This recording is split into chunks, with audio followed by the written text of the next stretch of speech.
Welcome to the graveyard of relevance. You are here because you have watched the predator prowl for years, consuming hearts and bodies with the voracious appetite of a machine that never sleeps. You saw them treat intimacy like a game of conquest, discarding souls as soon as the thrill faded. But lately, you've noticed a shift. The swagger has a stumble in it. The charm feels heavy, labored, and rehearsed. The phone isn't buzzing with the frantic frequency of the past. The supply line, that infinite stream of adoration and sexual validation they depended on to breathe, has been cut. We are witnessing the terrifying onset of sexual obsolescence. This is the moment the narcissist realizes they are a depreciating asset in a market that has moved on.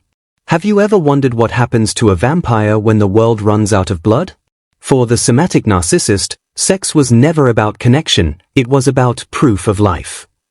Every conquest was a mirror reflecting a godlike image back at them. But now, the mirrors are breaking.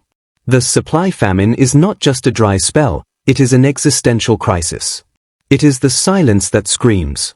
They are standing in the center of a room, shouting for attention, but the world is looking right through them. The terror in their eyes is real, and it is the terror of a ghost realizing it has become invisible while it still walks the earth. The haunting question that keeps them awake in the cold light of 3 a.m. is, if I cannot seduce, do I even exist? You see, they built their entire personality on the foundation of being wanted. They sacrificed character, integrity, and depth for the cheap high of being desirable. Now that the desirability is fading, there is no foundation left.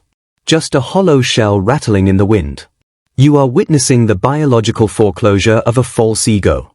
The rent is due on their vanity, and they have insufficient funds to pay the bill. Imagine a factory that produces a product nobody wants anymore. That is the aging, sexually obsolete narcissist. They are still running the same old scripts, using the same old pickup lines, flashing the same old smiles, but the audience has left the theater.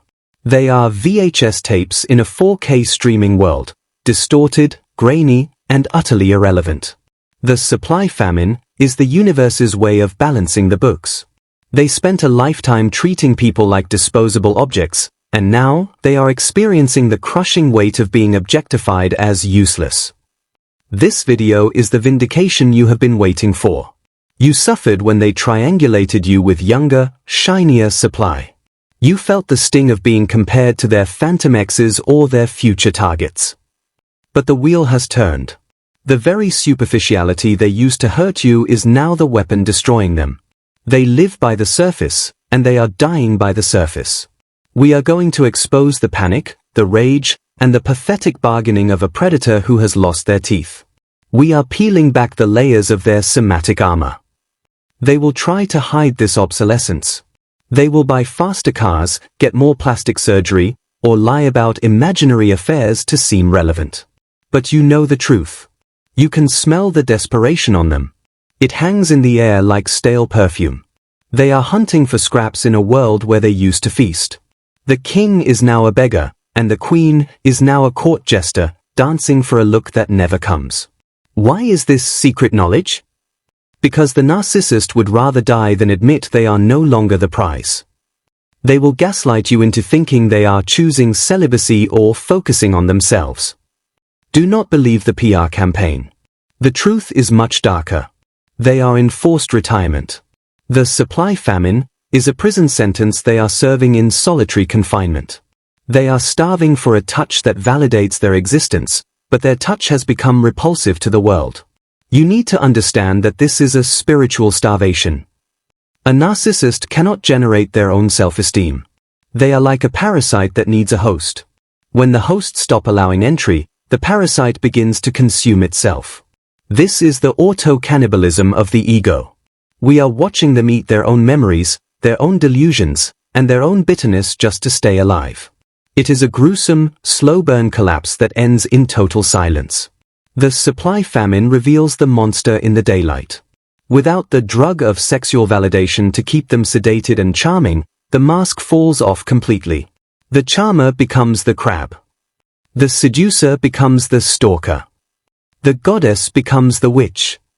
You are about to see the raw, unfiltered rage of a person who feels entitled to your body and is shocked to find the door locked. The famine brings out the beast.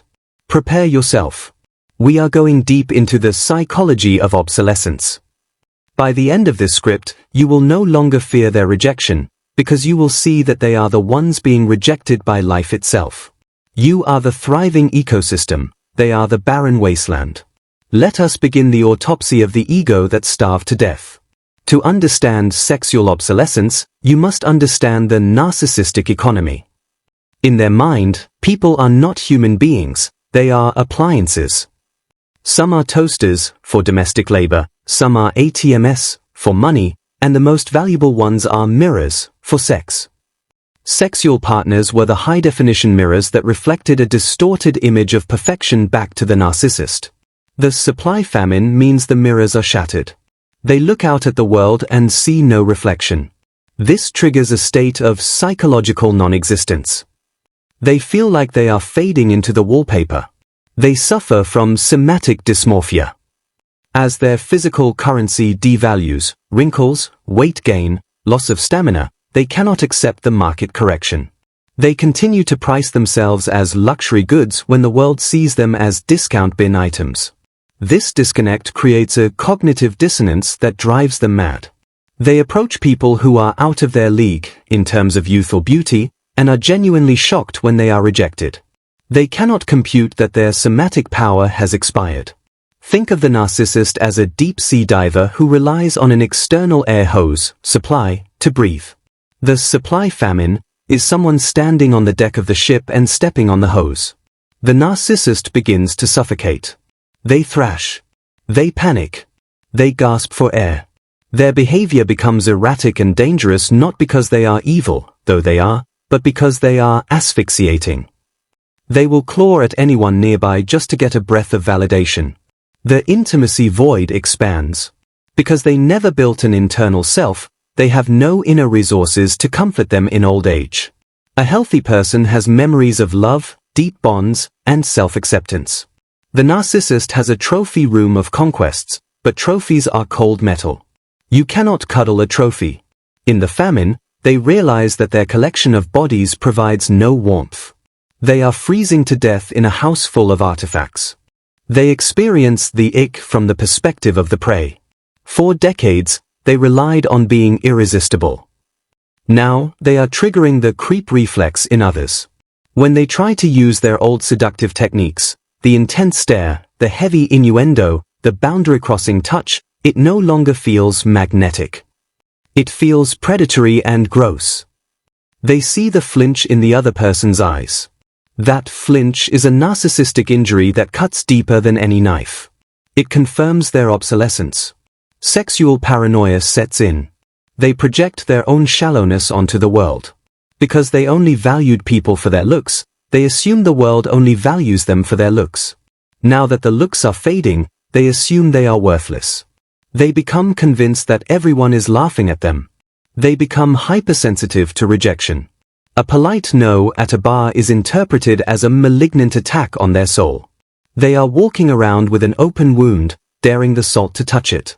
The shift from hunter to scavenger.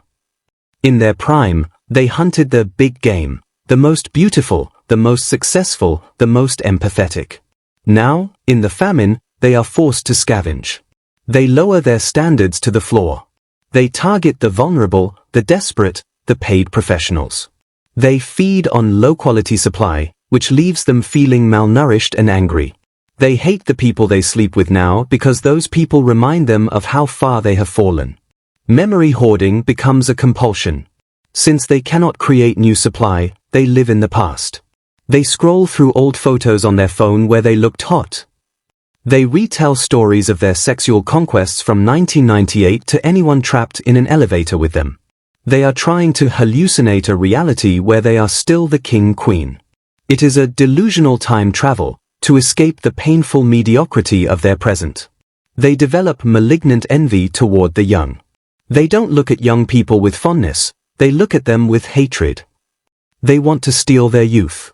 This often manifests as sabotage.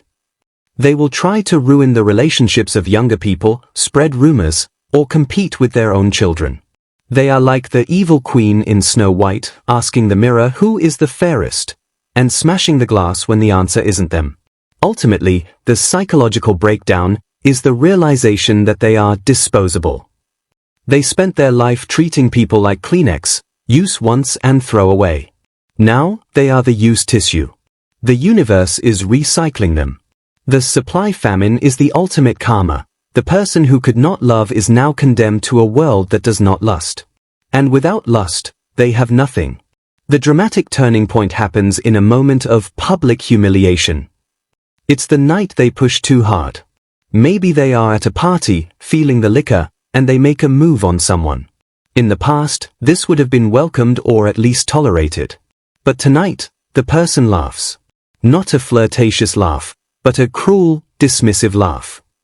They say loud enough for the room to hear, "Stop it, you're old enough to be my dad." The room goes quiet. The somatic mask shatters instantly. This is the moment the market officially crashes. The narcissist stands there, stripped naked of their delusion. They see themselves through the eyes of the room, a sad, desperate, aging relic trying to be relevant. The shame that floods their system is toxic. It is narcissistic mortification. They don't just feel embarrassed, they feel annihilated. The god has been exposed as a jester. Watch the rage that follows. They don't retreat with dignity, they attack. They call the person ugly, fat, or stuck up. They scream, "You're lucky I even looked at you." This outburst confirms their obsolescence. A powerful person doesn't need to scream about their power. A desirable person doesn't need to insult those who reject them. The rage is a confession of impotence. They are trying to burn down the club because they weren't allowed in the VIP section. The desperation phase kicks into high gear.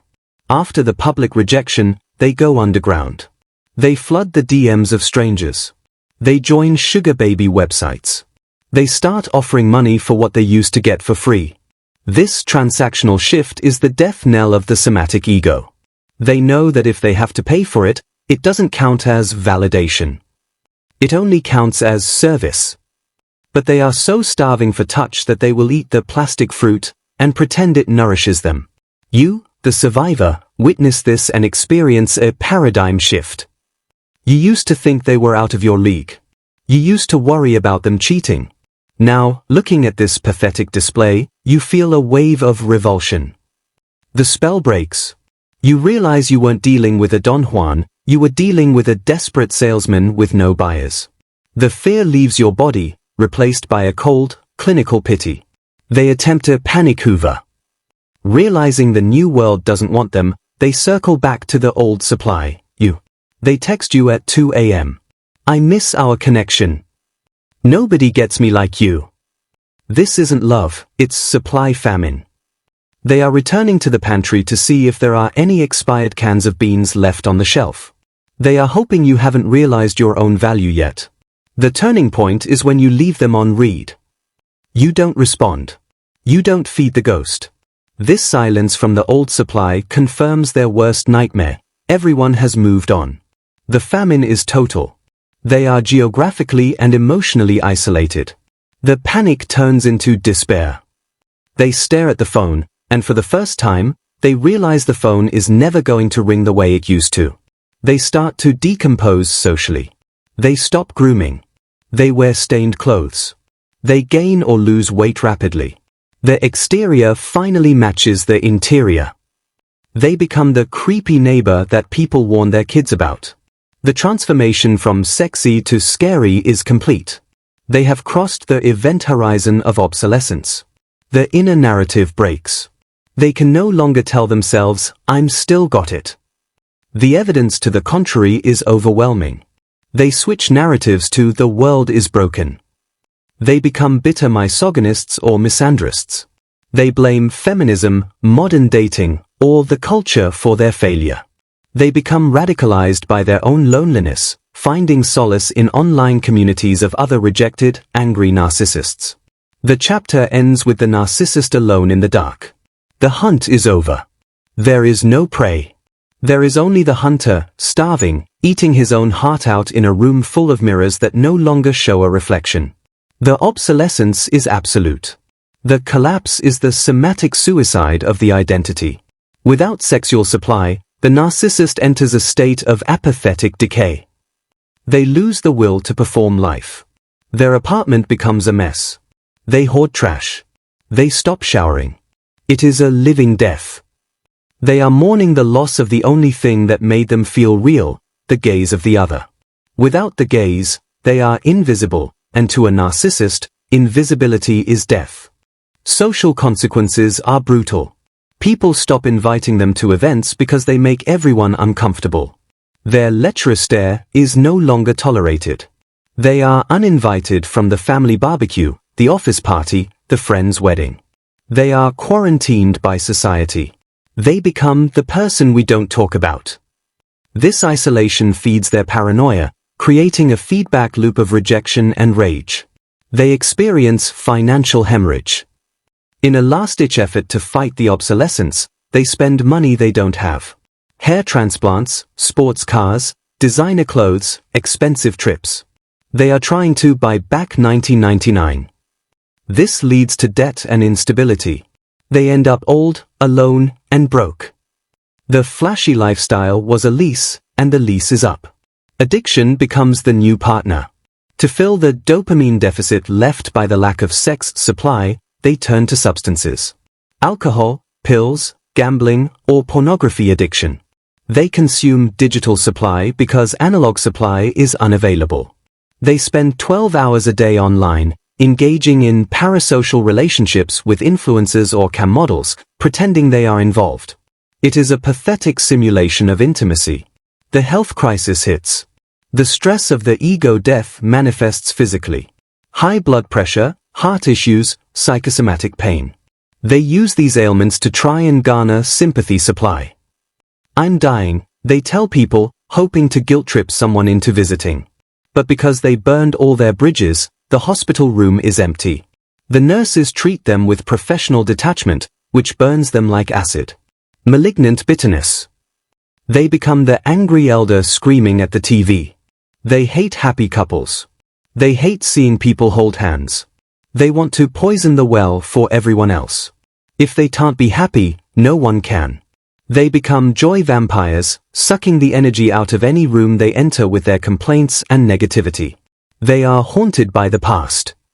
They replay their greatest hits in their mind, but the memories are fading.